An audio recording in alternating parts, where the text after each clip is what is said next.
All right. So let's get started for today. I first want to introduce myself. My name is Pam Anson. I am with the Better Business Bureau serving Greater Cleveland.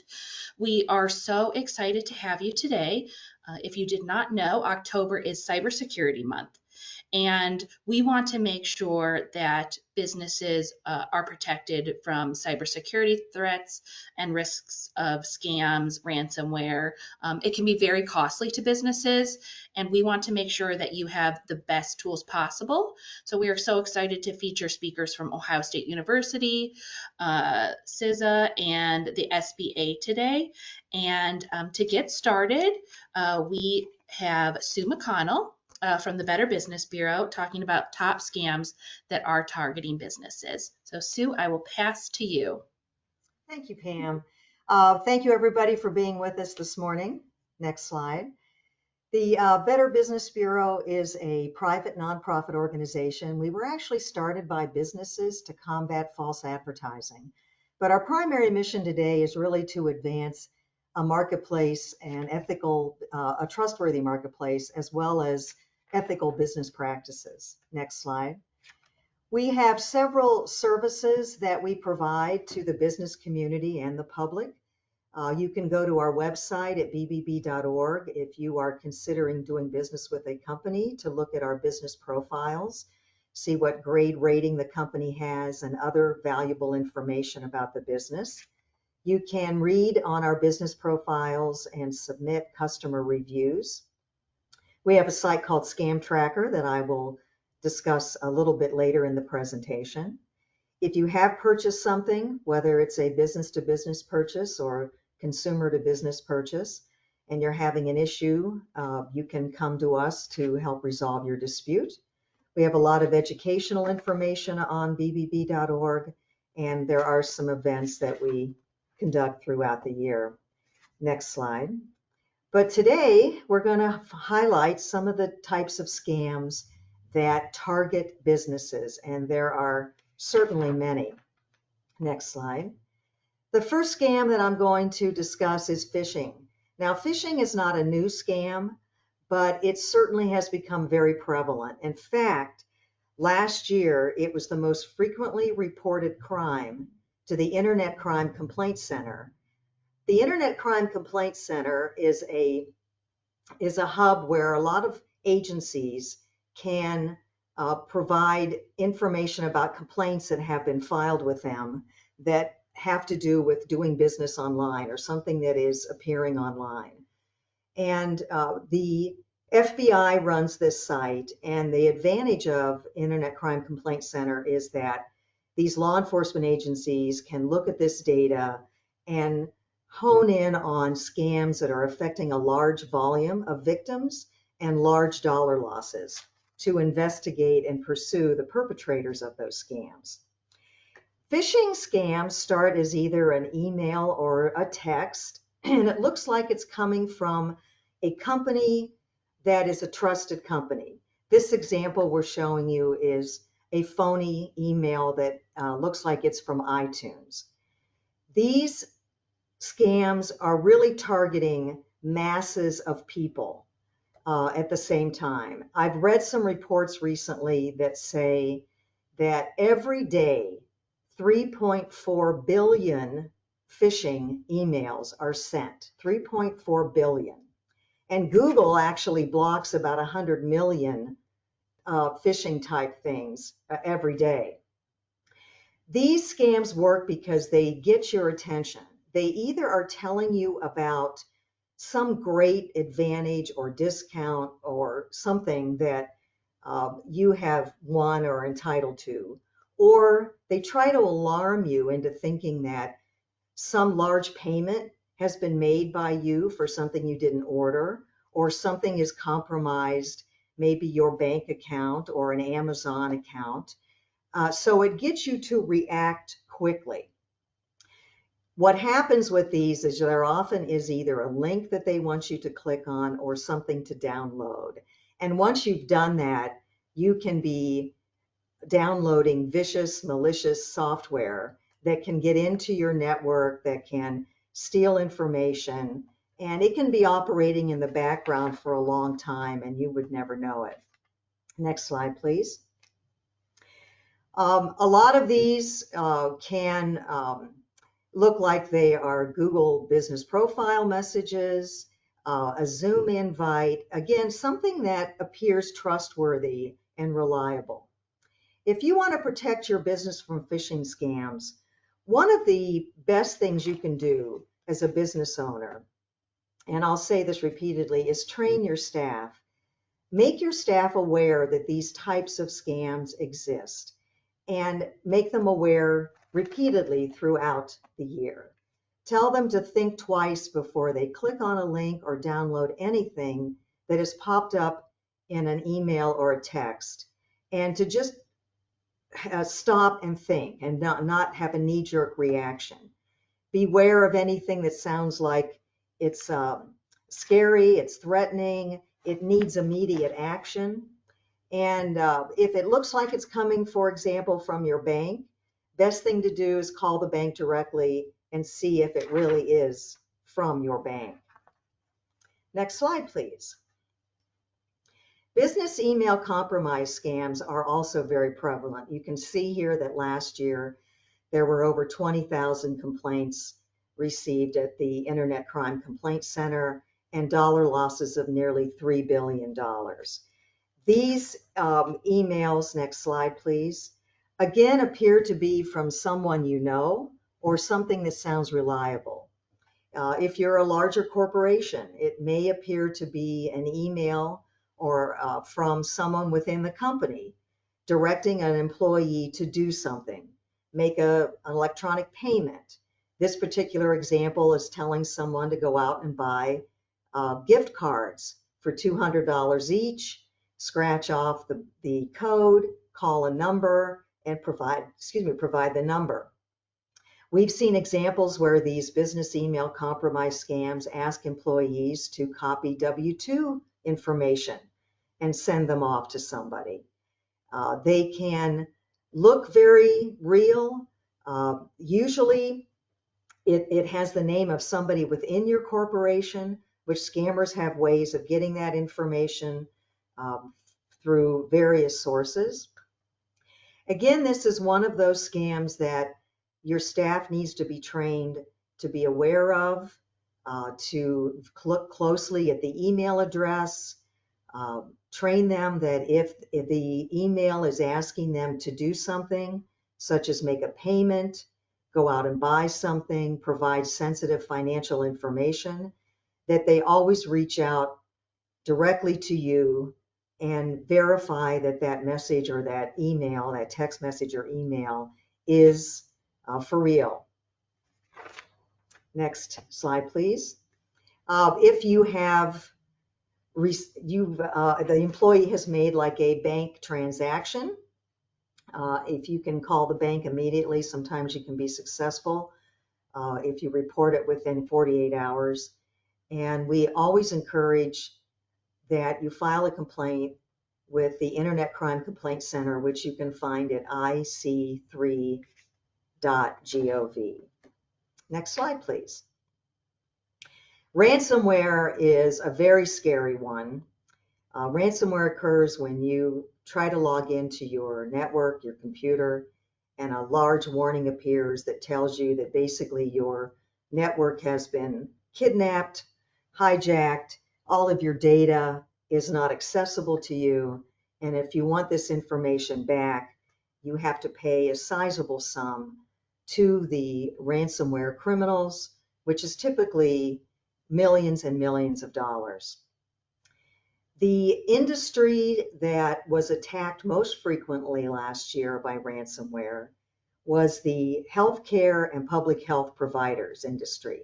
Now you can imagine how devastating it would be to go to work one morning and find out that somebody has taken all of your sensitive medical information about patients, about their insurance coverage, which has federal consequences for you as a healthcare provider, and you have to pay millions of dollars to get that back.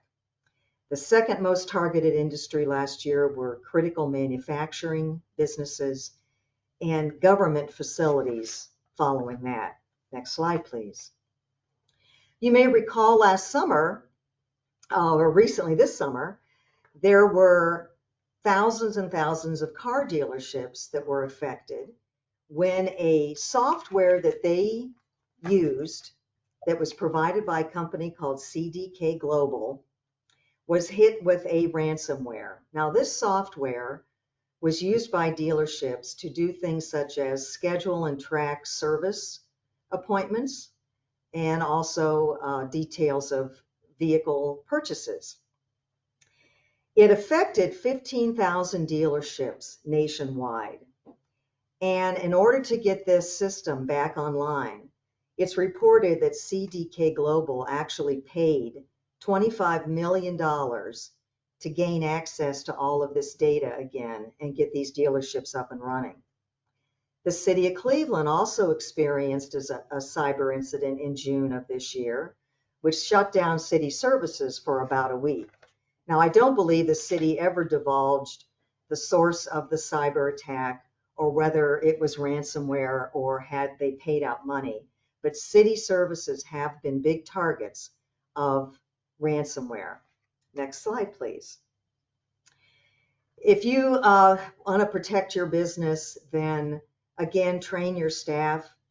Don't click on links from unfamiliar sources because this could load software that gives these cyber attackers a portal to get into your network. Make sure your computers and network are up to date and have adequate protection from viruses and malicious software. Use multi-factor authentication. Enable pop-up blockers, and make sure that your backups are done regularly. Now, it is possible for these ransomware attackers to also take possession of backups. So there are professionals that you can consult with to also make sure you are getting proper protection. Next slide, please. If you're a victim of ransomware, you can reach out to the local FBI office. You can go to ic3.gov and file a complaint. You may be required in many cases to notify customers if personal information of theirs has been obtained. The FBI does not support paying these ransoms because it just encourages the continuance of these types of attacks. Next slide, please. Imposter scams, very, very prevalent. Last year, there were 330,000 business impersonation scams that were reported, and these are just the ones that are reported, and 160,000 government entities. Government entities are often used in imposter scams, which basically are ploys to make you believe that the information you're getting, the message, the email, is coming to you from, again, a reliable source like a government agency. The IRS gets used a lot in imposter scams. We had many cases during tax season where consumers would get communications claiming that they owed a lot of money in taxes and would be arrested if they didn't immediately make some sort of payment to a criminal, which of course you don't know you're dealing with a criminal. And many of these are based overseas.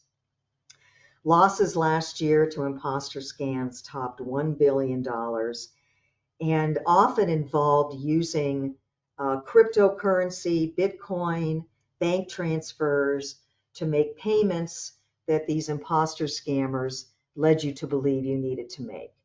I just read this morning that the Federal Trade Commission issued a warning about TSA pre-check scams, that you go online hoping to sign up for TSA pre-check and you unwittingly get into the hands of a scammer and you end up paying a fee to apply for TSA pre-check, which you cannot do online. And these scammers, though, are very, very convincing with their imposter scams. So again, teach your staff that if something looked like it's coming from your bank, saying that your account has been compromised, you really need to um, verify that. Next slide now, Pam.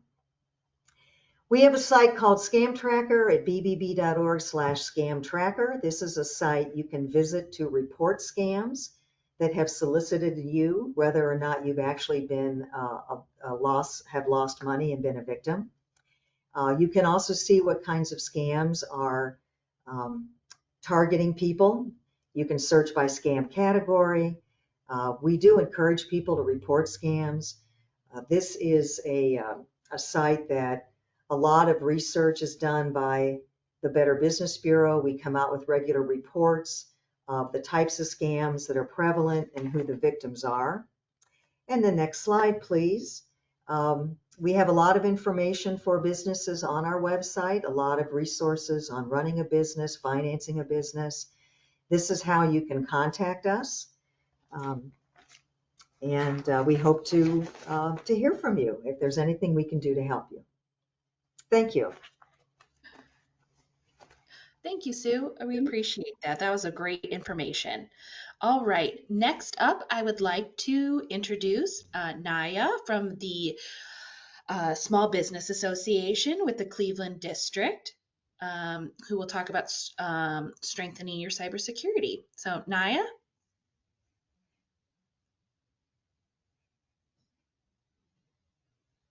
Hello, everyone. My name is Naya Duncan, and I work for the Small Business Administration. And I want to thank everyone for joining. And this is Strengthening Your Cybersecurity and with SBA. So first off, I want to say that SBA was created a little bit over 70 years ago to help small business owners. Or first off, yeah, can you go to the next slide, please? Oh, there it is. There. Okay. Yeah, SBA was created a little over 70 years ago to help small business owners and entrepreneurs. It serves as a primary advocate for all small businesses in pursuing the American dream, assisting in access to capital, contracting opportunities, and business opportunities. SBA provides resources so that small businesses can start, grow, expand, and in certain situations, recover. Next slide, please. The agenda for today is to go over why cybersecurity matters, best practices for preventing cybersecurity attacks, and incoming threats. Next slide, please. Cyber attacks cost the U.S. economy billions of dollars a year. They also pose threats for individuals and organizations. However, businesses can be attractive to targets for cybersecurity criminals. So it encourages that small businesses try to protect themselves by first learning about cybersecurity, best practices, understanding common threats, and dedicating resources to improve cybersecurity. Next slide, please. So the best practices for preventing cybersecurity, well, of course, you just heard about them. The number one is to first train your employees, which you will constantly hear about because employees are one of the leading causes for small business data breaches. And why is that? Your employees are your employees and your work-related communications are the number one ways that cyber criminals get in. They're a direct path into your systems. So you want to train your employees and your internet usage. Train your employees on internet usage and data practices. This can help to eliminate cybersecurity attacks. You want to also secure your networks for safeguard and internet connections by encrypting information and using firewalls. You want to use antivirus software and keep all software data updated by installing antivirus software on business computers and updating them regularly. You want to enable multi-factor authentications. Multi-factor authentication software is important security measures. It verifies someone's identity by requiring more than username and passwords alone. You want to monitor and manage your cloud service provider accounts. You want to secure, protect, and back up all sensitive data by using controlled physical access, which is preventing access to business computers from unauthorized individuals, which is locking up laptops, mobile devices, and that can be easily targeted for thefts, thieves, and they can be lost or tracked. And then you want to back up your data by regularly backing up data on all of your computers, especially your business computers and personal, if you're using personal for your business. Thank you. Thank you. My name is Naya Duncan, and this is my contact information. For more information on cybersecurity risk assessment, for cybersecurity risk assessment, you can go to SBA's website, which is also on the bottom of each one of these slides. You can go to, please visit the Strengthening Your Cybersecurity U.S. Small Business Administration page. And you can also get a cybersecurity assessment tool down there. My name is Naya Duncan, and I thank you. Thank you, Naya. All right. Next, we have Jillian. And Jillian will be talking about, she is with the Cybersecurity and Infrastructure Security Agency. So I will pass the torch to you, Jillian, to get started. Awesome. Thank you so much. Can you guys hear me? Okay, perfect. So thank you for your time this morning. I am going to talk a little bit about CISA, a little bit about the history of our agency, and then I will cover what our Ohio team looks like, a little bit about what the threat landscape looks like, and some resources and tools that we have available for small businesses to take advantage of. So I'll spend a lot of time talking about that because I think that's important. A good takeaway for today's conversation. But CISA stands for the Cybersecurity and Infrastructure Security Agency. You can see our mission and vision up on the slides, but it's basically we are tasked with understanding, mitigating, and building resiliency across critical infrastructure across the United States. And we'll talk more in a little bit about exactly what critical infrastructure is.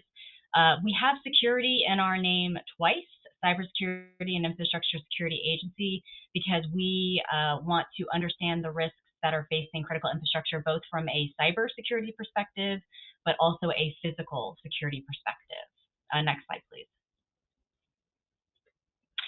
We do this through building out partnerships. We do a lot of information sharing and data sharing with our partners and critical infrastructure sectors. We help build out capacity, which we'll talk a little bit more. We try to understand maybe where some gaps are and how from a large scale we can help bring some tool sets and resources to organizations, large and small, to understand how to help secure their critical infrastructure. We have some incident response and management capabilities. We conduct risk assessments. We can come on site and have conversations with the IT teams and your critical partners and come on site to help you all understand maybe some of the priorities and some next steps that could be done to continue to mature your cybersecurity program. A lot of times these recommendations are not cost prohibitive. A lot of it is changing policies and procedures and user behavior. So that is a really cool thing to take advantage of, and I'll have some more information about that. Help organizations build up network defenses. So we have a good program. I'll talk about that, what that means. And then we can also help out with emergency communications. Next slide, please. So I mentioned critical infrastructure sectors. There are 16 critical infrastructure sectors across the country, and it is made up of large, small businesses, government entities, and private sector. Actually, the majority of critical infrastructure is the private sector. I believe it's around 80%. So as I highlighted,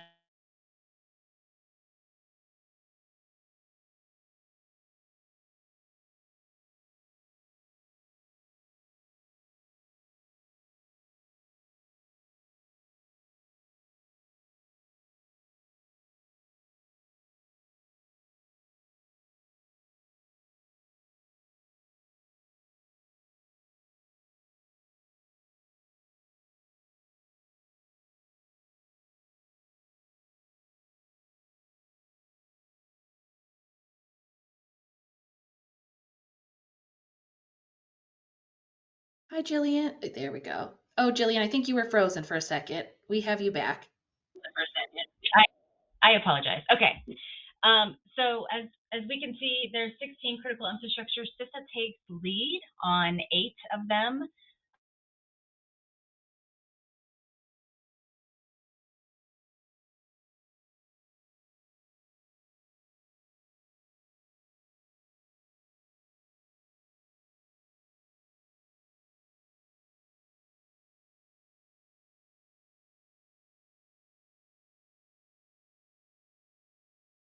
Oversight. I apologize if I am flipping out. Okay. Next slide, please. So as you can see, we follow FEMA region mapping. Ohio is in region 5. And I'm going to talk a little bit about our team. But we do have protective security advisors in Ohio. We have 2 of them. I will have their contact information and what they cover later on in the deck. There's 2 cybersecurity advisors, which is what I am in Ohio, that again can come on site, partner, that we work to build relationships with businesses across the state. And then we have election security advisors in each region. So that is a little bit of the makeup of the CISA teams that we have in each state. Next slide, please.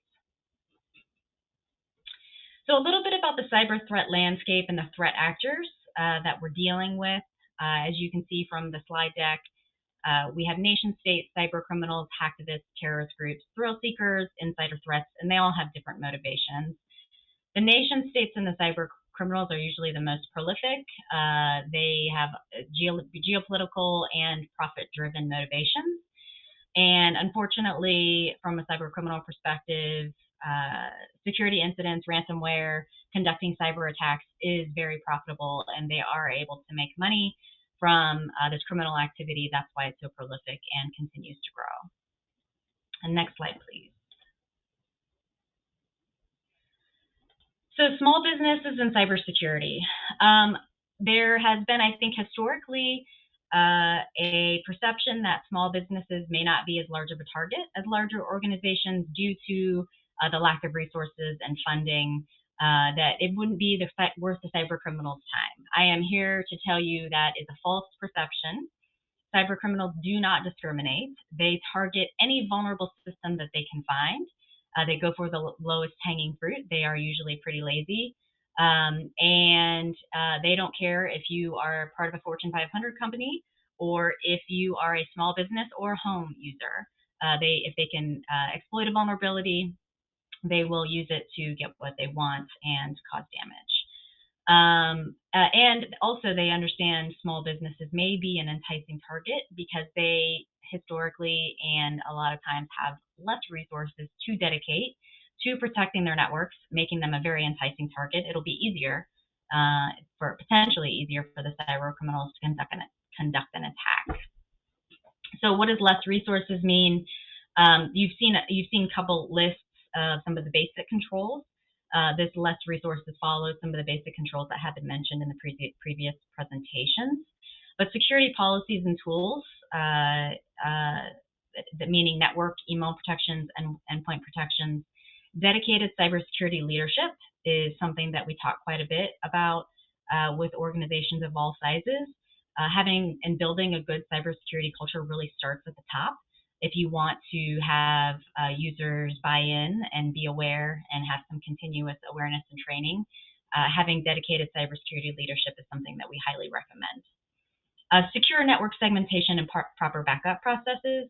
So there's backup processes, and there's network segmentation, and then there's secure network segmentation and secure backup processes. Again, being a cybersecurity advisor in Ohio, if we come on site, we can help talk through what configurations really make a difference when it comes to dealing with ransomware and some other cybersecurity attacks, and what type of backup processes you need to enable to help protect yourself and reduce the impact of a cyber attack. And then enabling multi-factor authentication. I think everyone has mentioned that because it is such an easy thing to do that has such a large impact at reducing account compromise and then the threat actor being able to proliferate through the network and cause a high impact to an organization. It is a basic control that every organization should make sure is enabled every account at every logon. Next slide, please. So we talked about, this slide talks about security behaviors and attitudes. We talked about user education, awareness, and training. So this aligns with that topic. We've been talking about, the bad actors and how they take advantage of vulnerabilities. They also take advantages of employees and counting on the fact that employees will make mistakes and partake in some of these risky behaviors that you can see on the slide deck. So these numbers were put together by Proofpoint, which is a very large email security organization that conducts surveys across the customers that they serve.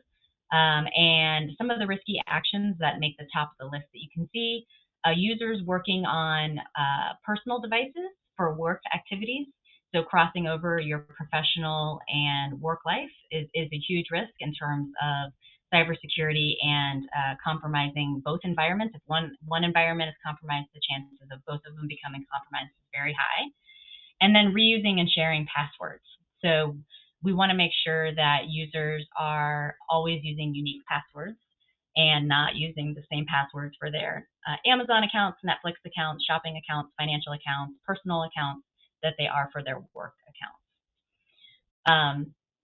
And the list kind of goes on, connecting without using a VPN, which is a secure remote connection tool to make sure that that remote connection is encrypted and cannot be intercepted by malicious actors, and responding to a message, whether it be a text from someone they don't know. That kind of aligns with the phishing discussion that was talked about earlier. Browsing, accessing inappropriate websites, maybe not even inappropriate websites, but just browsing on the internet and accessing a site that's been impacted by malware to totally be a legitimate site that they've browsed to in the past, but has since become infected with malware, and then they become infected from clicking on something or downloading something. So that's where your endpoint controls and making sure that you have layers of protection in place really kick in to help protect your networks. Next slide, please. So the FBI Internet Crime Complaint Center, or IC3, was mentioned in the previous presentation, which was fantastic. This slide, really, I wanted to show the trends that we're dealing with when it comes to internet crime and malware, and the impact it's having to our economy and to businesses across the country. So we have this starts in 2019 is the lighter colors, and the darker color is the darkest color is 2023. So as I mentioned before, you can really see that the scams are not subsiding, they are growing. And if you looked over at the last 5 years for the complaints and losses, and you look at the dollar figure, $12.5 billion in loss, with a total over since 2019 of $37.4 billion. So they're not, the criminals, the cyber criminals are not slowing down because they are continuing to make more and more money. So that means that organizations and individuals have to become more cyber aware and incorporate best practices across the board and understand what that means. We can no longer operate without understanding cybersecurity and its implications in today's world, because it will be taken advantage of. Okay, next slide, please. So how CISA can help. So I mentioned I'm a cybersecurity advisor. I'm going to talk a little bit about my role and how I can help organizations.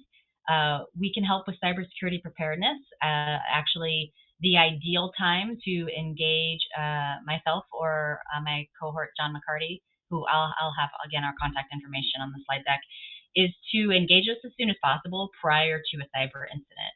We can help with preparedness and prevention and reducing an impact of a cyber incident if it were to happen to your organization. And we can do that through conducting assessments. We can do that with providing advice and guidance. We can work with some of your critical third-party partners. And again, just kind of help try to move that needle in terms of building out your cybersecurity maturity and putting some basic controls in place on a continual basis.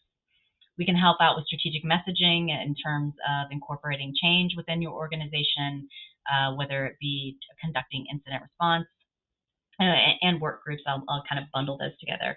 Whether it be conducting incident response tabletop exercises, facilitating those is something I do frequently, coming on site to organizations and facilitating tabletop exercises, or doing incident response workshops, helping build out the plan and message and understanding of what it means in terms of incident response and people's roles and responsibilities.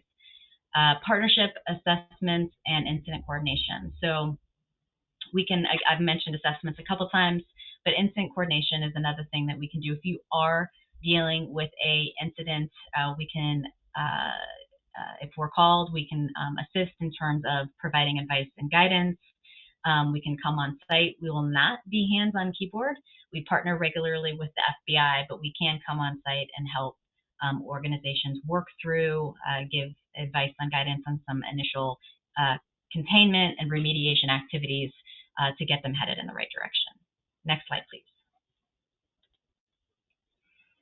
So I did mention assessments. I'm going to mention them again. So cybersecurity assessments, and I mention them quite a bit because I think they're a really important tool for organizations to take the time to go through and again, gain an understanding of where they are in terms of maturity and some of the prioritize some of the next steps they should take to continue to mature their cybersecurity program.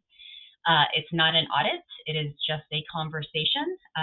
There are, depending on the assessment, around 30 to 40 questions that are asked, and then output is a kind of a scale of where you land within those questions. It follows the NIST, National Institute of Standards and Technologies framework, and the CISA benchmarks framework, which are broadly adopted and well-known frameworks across industries. So some of the assessments specifically that we conduct initially with organizations include the ransomware readiness assessment, which is bolded on the slide, as well as the cybersecurity performance goal assessment. So those are probably the two most common assessments that we do that we usually recommend to be the initial assessment, but we have others that can help dive into third party. If you deal with a lot of third parties, maybe some understanding some of the risks that are presented and how to potentially manage some of the third party risks, as well as architectural review in terms of network infrastructure review, as well as like a cyber resilience review that does focus on business continuity operations. And then I've mentioned tabletop exercises and incident response plan reviews. And then we have a cyber protective review, which is an initial visit where, again, we just meet and talk through what the next step should be, gain an understanding of where your organization is today, and then what may be some good next steps, whether it be a tabletop exercise or an assessment in terms of the partnership with CISA. We do have some national resources that we can bring to bear. If you again work with a you depend heavily on third parties and critical partners at a larger scale, a lot of state governments or hospitals that are very intertwined with their partners, we can conduct a larger scale tabletop exercise.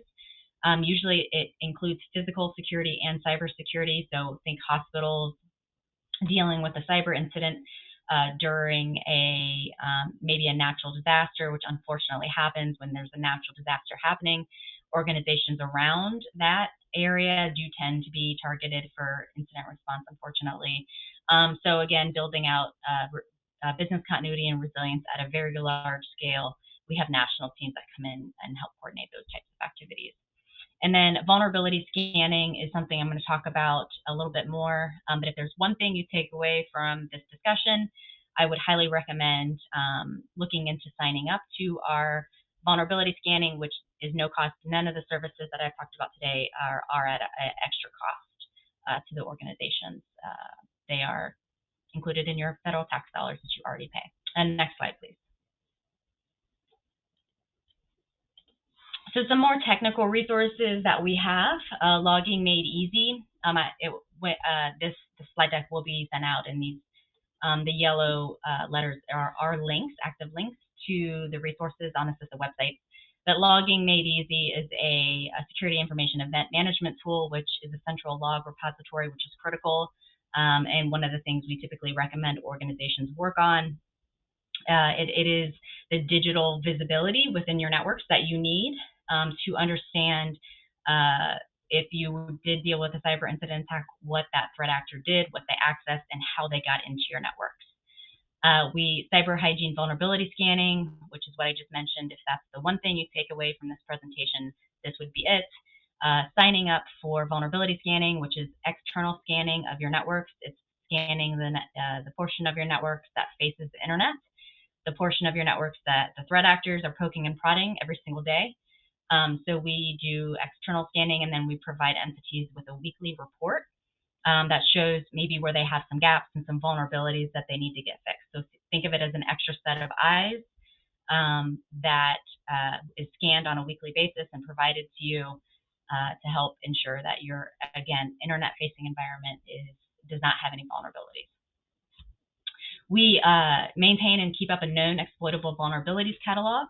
So if you do vulnerability scanning within your organization, it can be quickly overwhelming, and sometimes it's challenging to prioritize what needs to be fixed first. It could be resource intensive.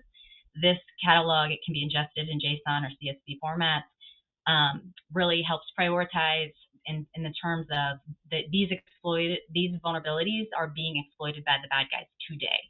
So if you need, again, to prioritize what vulnerabilities to fix first, it would be these. If you have any of these vulnerabilities show up in your network, you should remediate them first. And then the tabletop exercise packages. So along with myself or John McCarty coming on site to facilitate tabletop exercises, we do have some pre-canned tabletop exercise scenarios in document format that you can print out and walk through within your organization.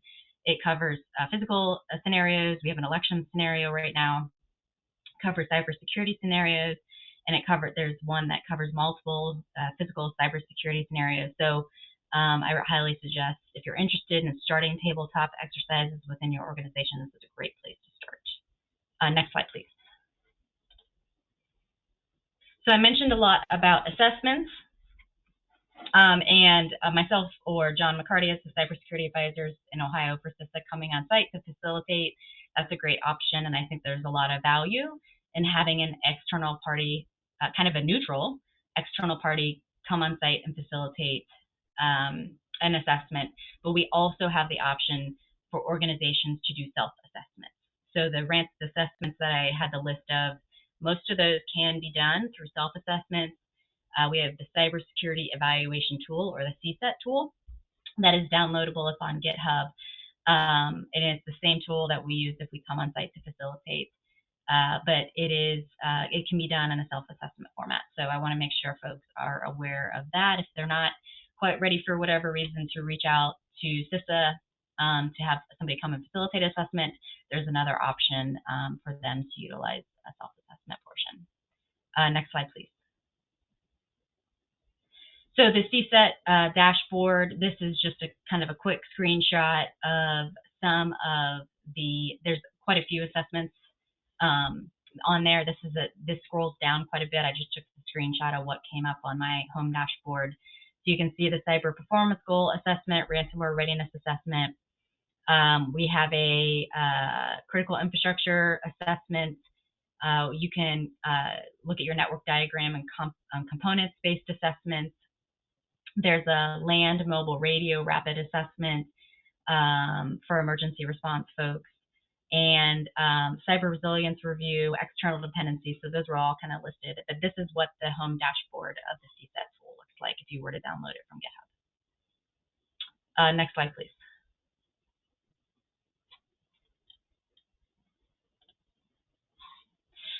One thing we always mention when we speak with organizations and entities, we conduct a couple different types of notifications.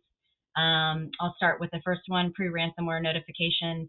We've been doing these since March of 2023. And it is an initiative that CISA has built up a partnership, collaboration with private, public sector, security researchers, and we ingest tips from them as they're doing what they do, doing research. They're on the dark web, and they witness or see organizations being actively compromised, meaning they're seeing some of their account information show up, or they, for whatever reason, have eyes on glass into a threat actor's network. And they, as the threat actor is doing what they're doing and compromising organizations, they will pass that information off to CISA. CISA then gets it to the correct states where those organizations operate. And then myself or John McCarty or cybersecurity advisors then reach out and to those organizations to let them know that they have an active compromise occurring within their networks. So we want to make sure folks know this is a legitimate program, the pre-ransomware notification program.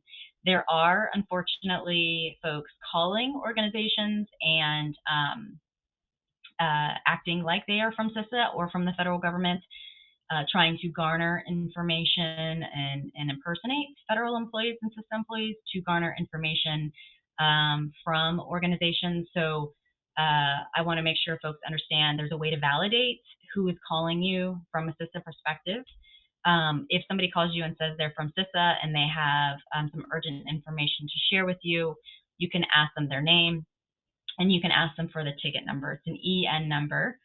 You hang up the phone and then ask them for their callback information. You can hang up the phone and Google CISA Central and call CISA Central, give them the ticket information, give them the name and the contact information of who called you. They should be able to validate that and then also validate there's an active ticket in the CISA ticketing system for your organization.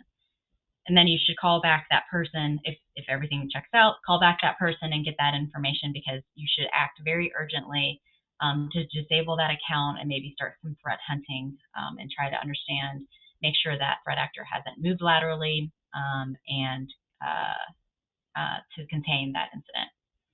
And then vulnerable system notifications through Shodan, which is an open source scanning tool, or other partnerships that we built. We may get some intelligence of vulnerabilities that are quickly shifting. They may be becoming exploited in the wild, or they may be worse than originally reported. We will pick up the phone and we will call people and let them know that this vulnerability is moving quickly. We're seeing it being exploited, and maybe the vendor is having a challenging time getting a patch out. There may be some mitigating controls that we want to communicate that we make sure organizations have in place, but we will communicate that urgency as well. We do pick up the phone for these. We typically don't communicate through email, especially the email that is associated with the organization in question, because if the threat actors are on your network, they could very well be monitoring email. So it is very much phone calls. Next slide, please. So this are some more resources I wanted to make sure I was shared with you all for small and medium businesses.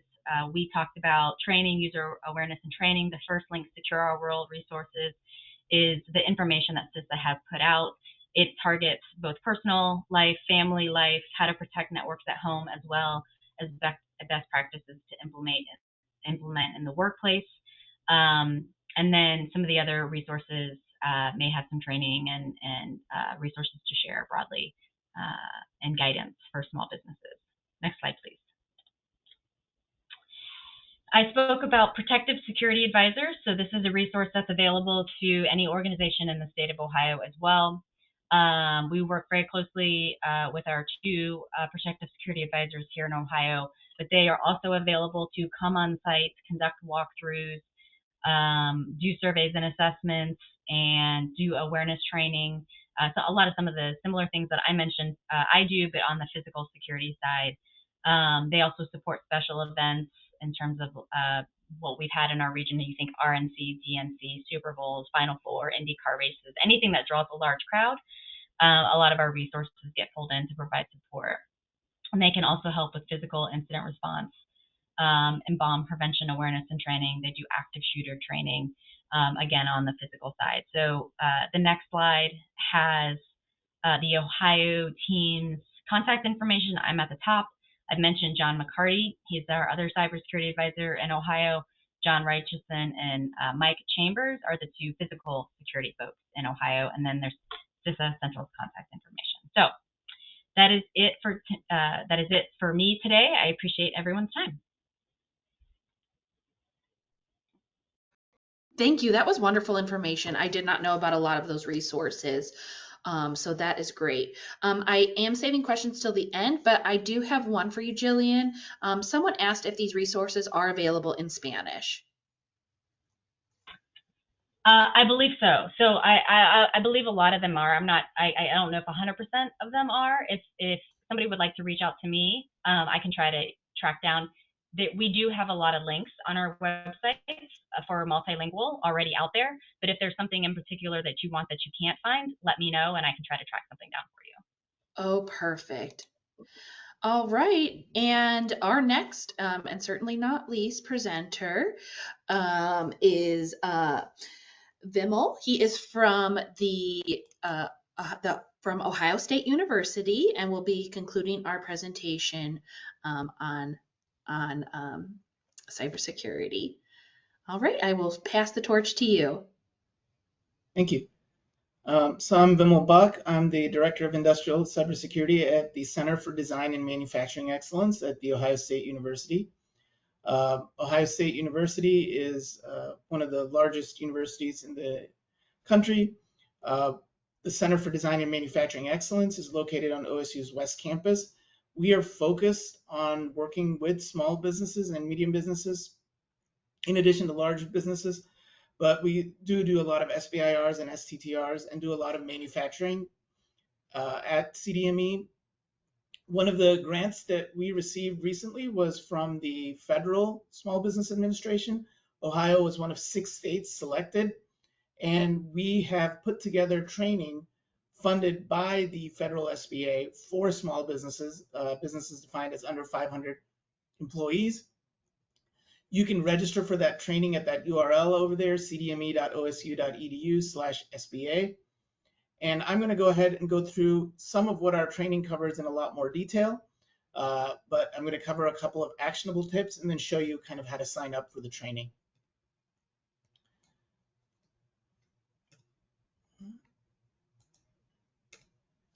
So the first important tip that I would have for small businesses is to conduct a cyber inventory. So a cyber inventory is basically a list of all the hardware, software, data, and network components that a small business might have. The key reason for sort of doing this is that you get visibility over all the different IT assets, right? And it's good for businesses to do this so that they can kind of get a list of where their attack surfaces are, like how many people are accessing things with their personal iPads or phones or work iPads, where the data is stored. Do you have all your financial transactions and databases on a single computer? And sort of gives you an idea of what all the computers are that can access your network, where your data is stored, and provides you with basically a list of actionable stuff that you can sort of say, now this computer is vulnerable, how old is it, what things need to be patched, and helps with the efficient incident response and recovery in case there is a cyber attack. It also helps with compliance, sort of knowing, where your data is available, who can access it, and where it's stored. So the importance of a cyber inventory is something that we cover in an entire module. We've got quizzes and supplements and best how-to guides available with that. But that is one of the key first tips that I would have. Another one would be patch management. A lot of these things are automated now through the different operating systems, through Microsoft and other tools. And it's kind of key to kind of do this. There's a lot of older PCs. They might be maintaining manufacturing equipment. They might be used to, again, store financial data, customer data. And it's important to kind of keep them patched, because the vendors are, especially if you're under-resourced, as small businesses might be, because vendors are on the forefront and keeping it updated. And keeping your hardware patched and regularly updated keeps your system more secure. Another key thing is to assess and identify your cybersecurity risks. So we've got a module in our second gateway. We've got 3 gateways in our training. The second gateway would kind of cover how to identify your critical assets or crown jewels. These are things that are crucial to your business. So, and they might not necessarily be apparent as to what they are, but these are essentially the pieces of equipment that if they failed, your business would essentially shut down.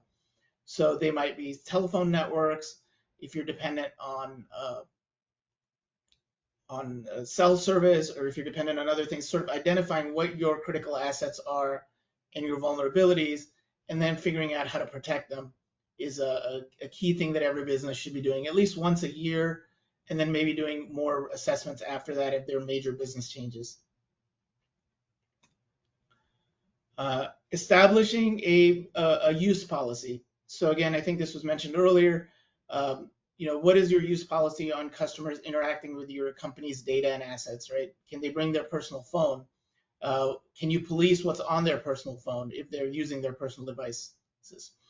We know that there are apps that people use, some social media apps like TikTok and others that are banned from being used for state use and may be banned from being used on different government contracts. So kind of defining what the acceptable use policy is of both the company-owned assets and then any personal assets that are being used to access company equipment and or data.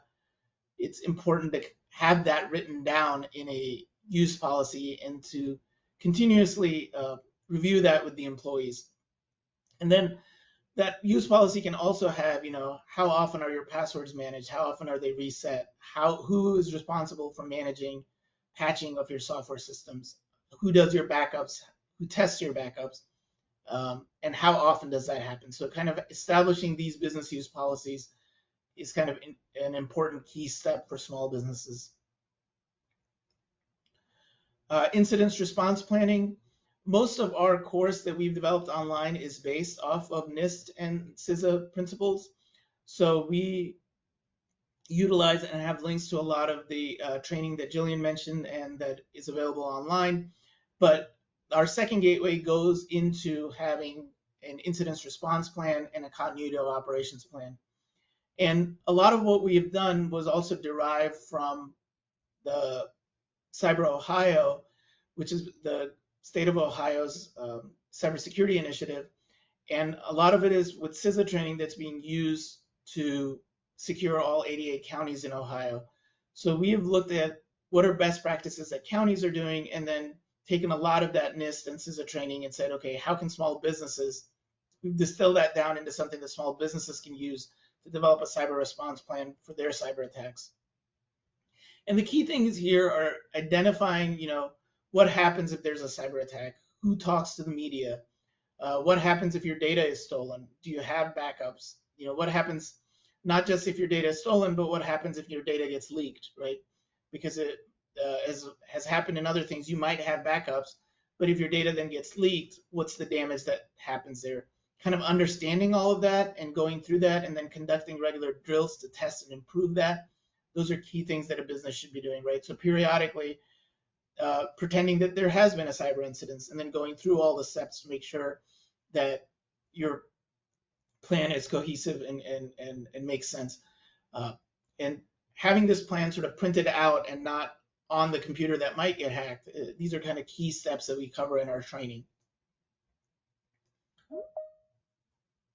The other thing that I was going to say was that you want to have a disaster recovery plan, a continuity of operations plan.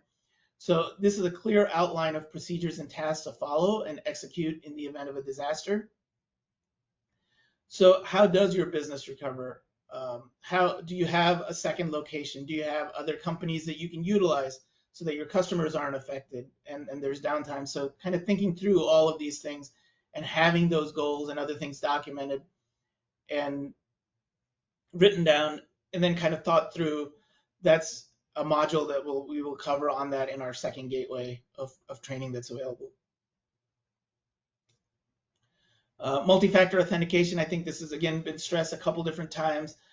This is something that everybody should have enabled. A lot of the different tools support it.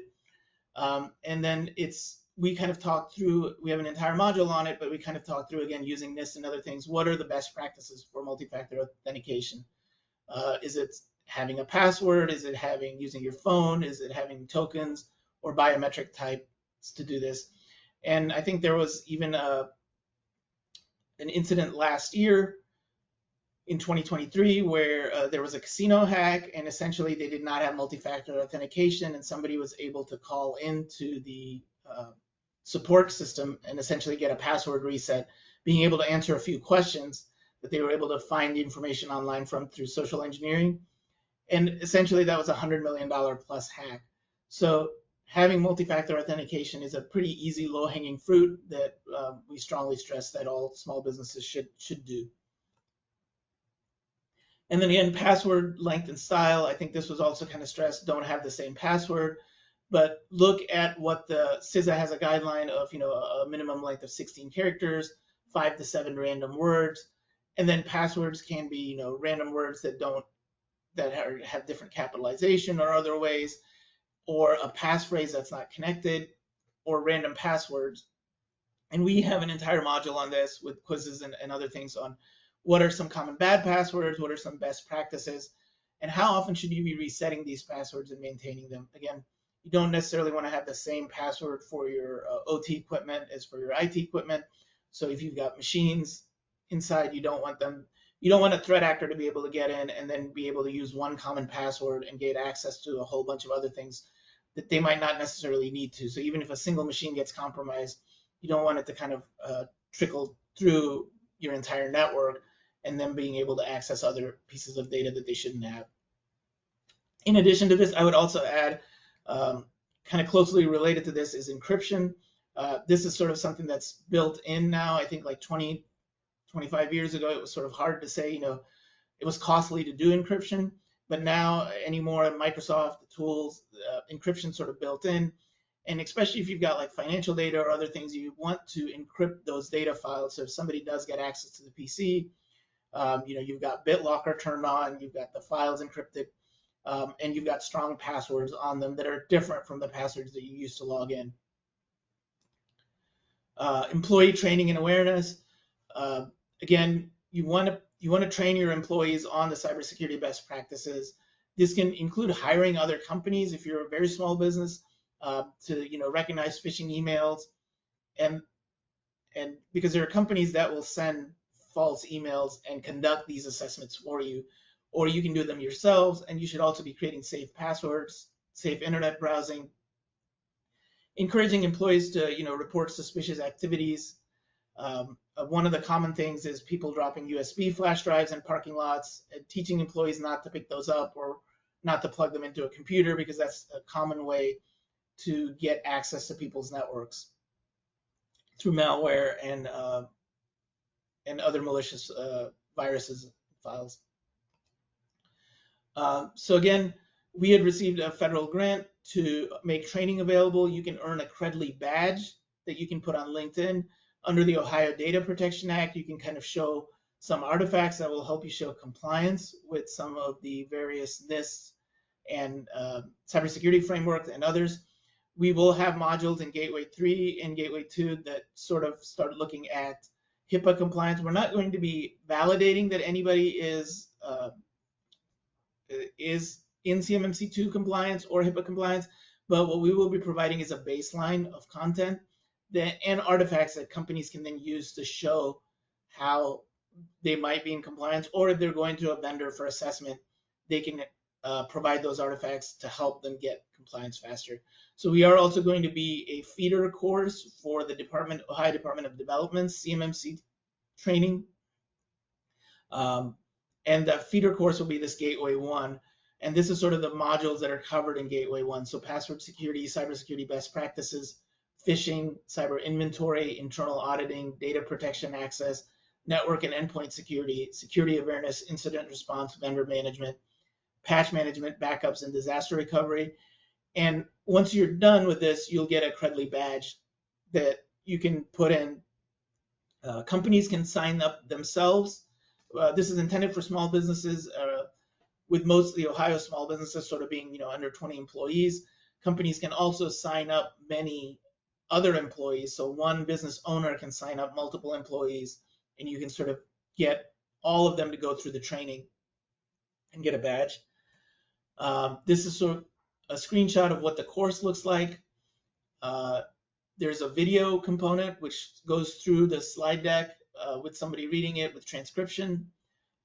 There is a PDF or PowerPoint version also that they can kind of click through so they can learn with different modalities.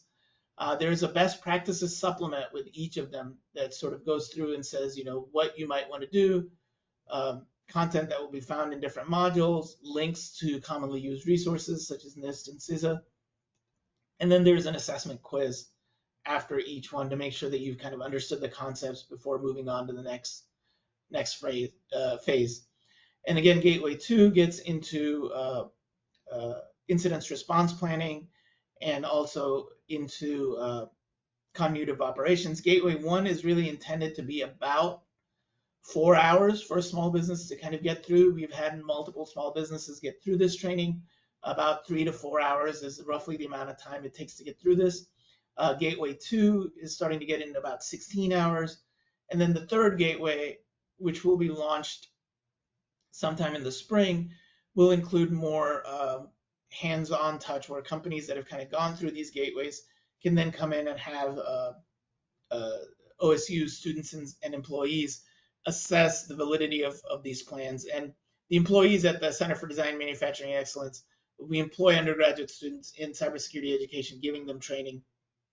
They've gone through training through Idaho National Labs, through NIST and CISA's free online courses. And so they're able to look at this and sort of do an assessment of how effective are some of these artifacts that were created in Gateway 1 and Gateway 2. And then also, we will try to tailor it more to answering specific questions on OT hardware, like how you might have over like how to secure certain critical pieces of infrastructure. So again, this training is online and available at the link that we had in the first page here. I'll put it up again here, cdme.osu.edu/SBA. And a lot of it is, again, I want to kind of stress, so there's federal dollars at work here. This training is, again, provided free. And then a lot of state resources that the state has invested in terms of having OPCI, which is the CISA grant to secure critical infrastructure in the 88 counties, looking at what the Ohio Cyber Reserve has done, and essentially taking all those resources and then distilling them down for content for small businesses, and then offering badging and support services. So you can contact me directly at buck.80@osu.edu. I've also provided a cell phone number, and thank you for your time today. Thank you so much. I really like that you touched on the importance of coming up with a plan. Also, if you've been a victim of a cybersecurity or ransomware attack, it's so important to know what to do. All right. So if anyone has any questions, please, please, please feel free to type them in the chat. We will be happy to answer any of those for you. And before I answer questions, I do just want to thank everyone for attending. While we're waiting for questions, a few housekeepings. As we mentioned, this video is recorded and will be shared with everyone. We will also be sharing this PowerPoint, and in this presentation today, there are also handouts with a lot of great information from everyone who attended today, who were presenters. So the BBB has one about the 5 steps to better cybersecurity and what to do also after you've been a victim. We also have a handout about OSSU program and one for us as well about their great resources. It looks like we do have a question. And I will throw, let me see. I will throw this one to Jillian. So with everyone talking about artificial intelligence, can we use AI at all for cybersecurity? So yeah, AI has very many positive use cases, and organizations are potentially using AI to help identify, combat, make changes quickly, conduct analysis probably faster than a human could, and protect networks. AI is not all bad. Unfortunately, it can be used and manipulated like most tools can, right? So that's the key to trying to figure out what the guardrails are, who should make those guardrails, how are those guardrails implemented, is the question. So that's yeah, I'll leave it at that. No, thank you. And this is for anyone who provided resources. Are your resources just for the state of Ohio, or can they be used outside of Ohio as well? So at least for the So BBB, our resources can be used outside of the state of Ohio. And Jillian, you were. yeah, so CISA, we're a federal entity, so we have cybersecurity advisors, protective security advisors in every state. So if you are an organization that is outside or crosses borders from Ohio, I can connect you with some of those resources in your state. So just reach out to me if you would like more information on that. So, For SBA, yes, we are a federal agency as well. So our resources are nationwide. So you can go on our website and click the link and read about all of our resources. Wonderful. so our And course is right now tied to the state of Ohio, because there were the federal grant that SBA provided. They said that they've provided 6 of these pilot programs and some of the assessments that we're trying to get. So when businesses sign up on our website, the first step that we do is we cross-check them against the Secretary of State's website to make sure that they're either an Ohio entity or an Ohio business. And so our resources are somewhat limited to the state of Ohio right now. perfect. Thank you. All right. Another question is, they said this is great information. It used to be that you could hover over the email and find the sender of the email was a hoax. Now it seems they are more advanced, and this is not always the case. So how can we verify a sender prior to opening it? I can take a step at that first. So a lot of organizations implement security gateways or UR defense tools that you hover over it and it's a really long link, and so you can't see who it's coming from or if it's being spoofed, and there needs to be conducted. So it just becomes a lot more complex. So really the most simple way to be able to identify or to figure that out is if you don't recognize the sender or you weren't expecting the email, you could pick up the phone, you could try to validate who they are. If it's not urgent, you could ignore it, you could delete it, you could report it to your IT department, and ask them, say, I don't whatever caught your attention, I don't recognize the sender, I wasn't expecting this email, there's a weird attachment, can you validate that there's nothing malicious about that email?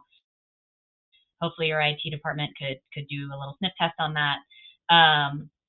So those would be my recommendations. I know it may not always be realistic to pick up the phone and try to call for every email that you don't recognize, but slowing down and kind of trying to determine and look at some other things in terms of the email. Were you expecting it? Is there links? Is there attachments? Because we talked about business email compromise and threat actors compromise organizations and then intercept communications to help build the trust to try to scam people and continue to compromise accounts. So it is important to stop and try to take some extra steps to validate email. I would also backdoor that and say, for a lot of federal websites, if somebody emails you something to say this came from one of the federal agencies, you could also go directly to the agency's website and see if it's on their page. If it's actually on their actual page, then it might be verifiable. If it's not, then don't use that link. So a lot Absolutely. of our stuff can be directly on our pages. No, absolutely. And as you saw from Sue's, when she presented, she showed an example of an actual phishing email, which is one that was sent to us. And you should still look for things like misspelled words and links where you can still hover over that might not go to a direct link. So there are still other ways that you can, have red flags in those type of emails. All right. And I think we have one more question. So we talked a lot about two-factor authentication, and a lot of companies will have like a password and then receive or text or call. Is there any type of two-factor authentication that you think is better than others?